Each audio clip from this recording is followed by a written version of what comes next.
In this video, I'll demonstrate how to use the MVVM design pattern.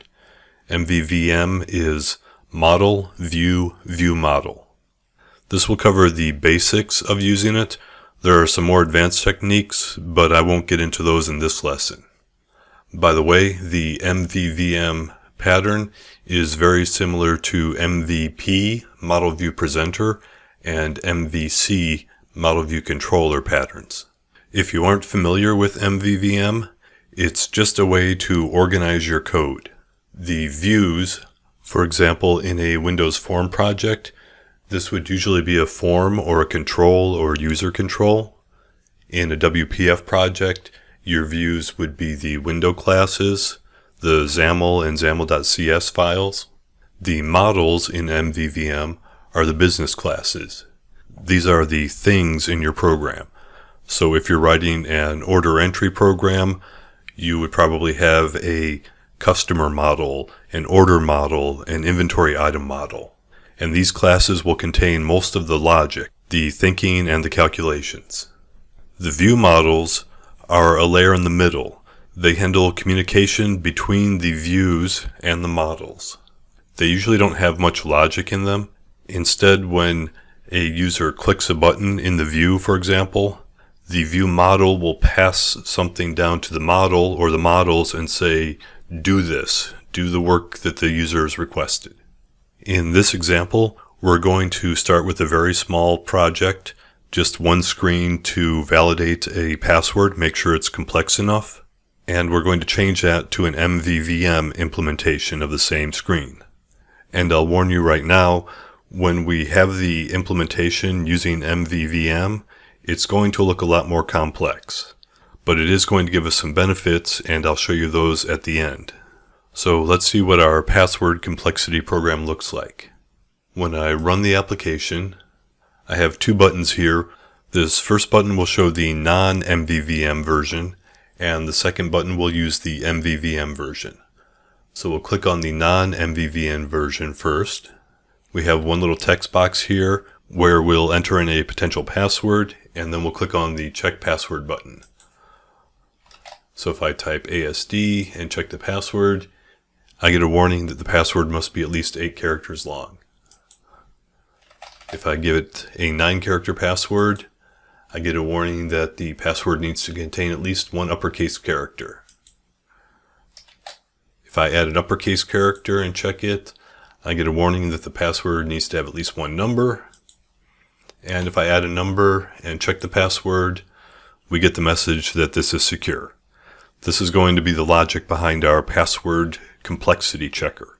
If this was in a real program, I would have the message display all the error conditions, but for this demonstration, this is good enough.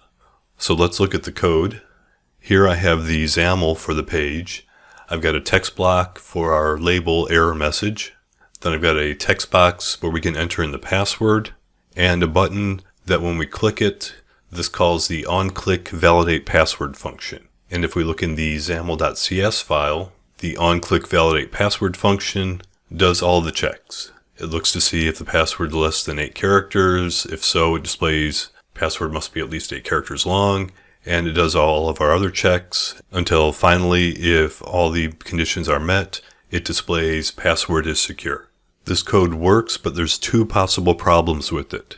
First, if we want to test this, right now the only way we have to test it is to run the program, manually type in a bad password for each of the conditions, and then type in a good password and make sure that the error messages on the screen match the error message that we're expecting. For this screen with 6 possible conditions, that's not a huge problem, but if we're writing a big system with dozens of screens, hundreds or thousands of fields, thousands of possible conditions, that could take a long while. I've seen some applications where we had manual testers and it would take them days or weeks to manually test everything. Even then, with thousands of possible combinations, they're probably going to miss something. The second problem is if we ever decide to write an internet version of the program, we have to copy all of this code that's in the XAML.cs into our new ASPX.cs pages. So we end up with a lot of duplicated code. Two problems with that are that it takes a lot of time to copy and paste the code and get it to work with a different interface. And if we ever make a change in one place, we now have to make it in 2 or maybe 3 or 4 places. And we just have to remember to do that. So let's see how this works using the MVVM design pattern. First, we need to have a class library project. Here I've got this engine project, which is a class library. It's going to have our models and our view models, and this is where all of our logic is going to be. In the MVVM pattern folder, I've got a pattern version folder. Here I've created 2 folders, one called models, one called view models. And just a side note, you don't need to name your folders models or view models. And when we see the classes, you'll notice I have account model and account creation view model. You don't need to have model or view model at the end of those names.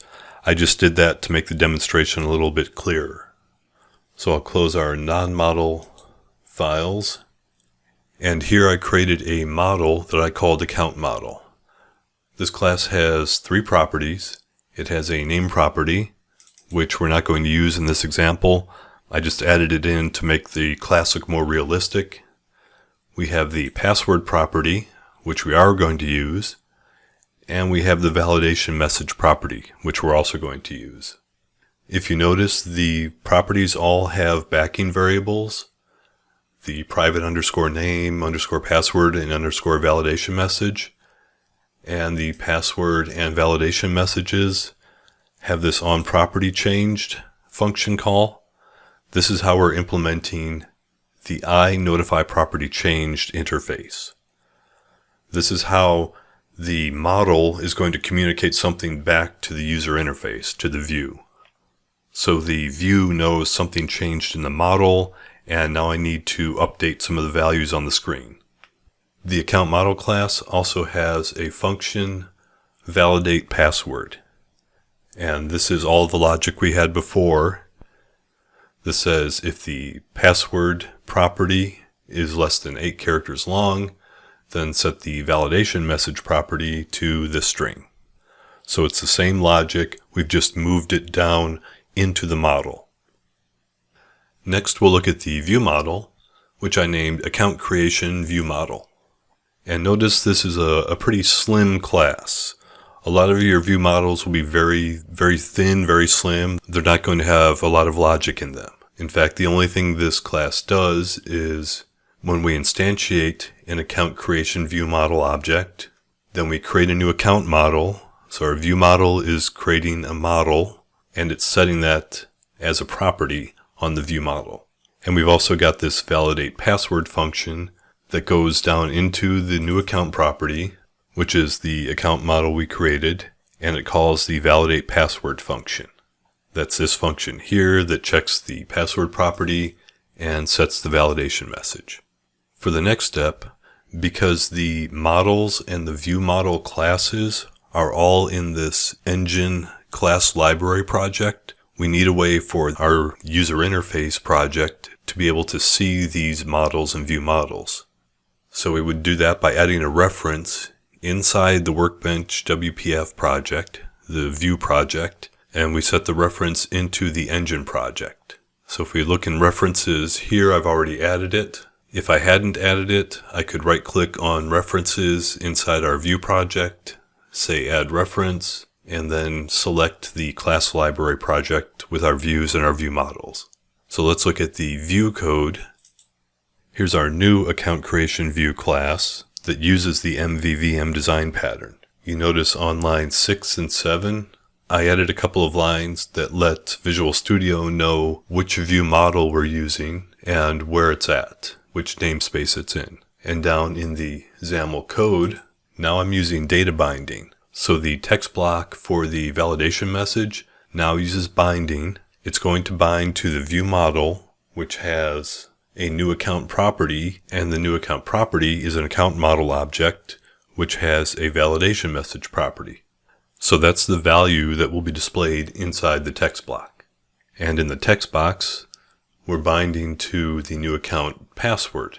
So whatever we enter into this text box is automatically going to be set here in the account model object. If we look at the code behind page for account creation view, the XAML.cs file, it's a very small file. Before we had all of our logic in here, but now all account creation view does is it has this new view model private variable, which is a new account creation view model. It sets that to the data context. And now we have our on-click validate password calls the validate password function on the view model. And if we look at that function, that's the one that calls the validate password on the model. So now our view, the code behind the view, is very slim. There's no logic in here. So now I'll run this, and this time I'll click the button that uses the MVVM pattern. And if I type in a short password, click check password, I get the message that the password is too short. If I put in a longer password, I get one that it needs at least one uppercase character. If I put in an uppercase character, I get one, the validation message says I need to have at least one number. If I put in a number and check the password, I get the password is secure message. So it works the same as it does before. Except now we have another project and two new files. So how does that make this a better way to write the program? It seems a lot more complex to do the same thing. Well, before, without using the MVVM design pattern, the only way we could test the code was manually testing it through the UI. And as I mentioned, for a big application, we might have thousands of tests that we need to do. Now that all the logic is in the model, I can create a unit test class. So over in our solution, I've already created one. The test engine project has a reference to the engine project because it's going to use our models and our view models. And I created this test MVVM pattern unit test class. And if we look at it, this creates a new account creation view model, our view model class, sets the new account.password to a value, kind of like the data binding would do in the UI, except now we don't need to actually run the UI, and this calls the validate password function on the view model, which is going to call the validate password function on the model. And now we can check to see, is the validation message the one we expect? And I have 6 tests here, one for each of our conditions. If the password's too short, if the password's too long, if the password needs an uppercase character, if it needs a lowercase character, if it needs a number, or if the password is secure. So now if I want to run all of these unit tests, I'll use my ReSharper plugin, which lets me run everything in this test class. And we can see in my test MVVM pattern, all of these tests pass. And it only took a second to run these tests. And if we're using continuous integration, then I can set this up so that every time I check in a change to the source control, it's going to pull down the latest code and run all of my unit tests and let me know if something broke. This way, if I'm working on a program that's going to take months or years to write, and I break something, I know about it in 2 or 3 minutes instead of finding out about it in 2 or 3 months. If you end up breaking any code, it's much better to know sooner instead of later. And also, using MVVM, if I wanted to create a different version of the program, let's say one that has a Windows Form front end, a command line front end, or an internet web-based front end, now I can create a new project with whatever the new UI is and use all of the same models and view models. All I need to do in my new project for the UI is create the new views, arrange my text boxes and my buttons, and connect them up to the view models. And then everything will work almost automatically. You might need to make a few changes, but in general, you can write a new UI version of your program very quickly. Now for this small test example, MVVM is a little bit ridiculous. It's a whole lot of work for very little benefit. but if you're building a larger application, you're going to want to use MVVM or use the similar MVC MVP. They all use the same principle of separating your UI, your view, from your models. And it has a thin layer in the middle that just communicates between the two. In the description below this video, I'll have a link to the support page on my site, which has all the source code, and it has all of this in text if you prefer reading. And I'll also have a link to the GitHub repository that has all of the source code for this design pattern lesson and all the other design pattern lessons. If you have any questions, please leave a comment below or leave one on the support page, and I'll answer as quickly as I can. And I'll see you in the next video. Thanks.